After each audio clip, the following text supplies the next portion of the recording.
ፈተና በመጣብን ጊዜ እግዚአብሔር እንደሚወዳችሁ ተመልከቱ። እውነቴን የምነግራችሁ ጌታዬ ለምንድን ነው እንዴው አክስቴም ሳምንት ዕለት ሞተች፣ እናቴ ደግሞ የዛሬ ወር፣ እንደገና ደግሞ የዛሬ 2 ወር ከሥራ ተባረርኩ፣ እንደገና ደግሞ ይሄ ቀደረብኝ፣ ደግሞ ይሄኛው ተቃጠለብኝ፣ እንደዚህ አለብኝ፣ ጠልተኸኝ ነው ወይ እባክህን ወይም እባክሽን ልጄ ወደ ቤቴ ኑ ማለቱ ነበር።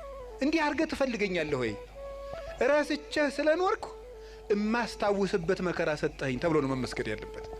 አንተን እንዳስታውስህ የመጥሪያ ደብዳቤ ላክልኝ ነው። መጽሐፍ ቅዱስን ደብዳቤ ጽፎ ላከ፣ ንስሐ አባት ላከ፣ መጽሐፍትን ጽፎ ላከ፣ በቅዳሴ ጠራን፣ በትምህርት ጠራን፣ በመዝሙር ጠራን፣ ወንድሞቻችን ሲመጡ በመከራ ጠራን፣ አልተመለስንም። መጨረሻ ላይ ደግሞ የመከራ መልእክት ይልካል። እባካችሁ ኑ ነው። ለምኖ የሚያድን አምላክ እንደ እግዚአብሔር ያለ አለ እንዴ? ለምኖ እኮ ነው የሚያድነን።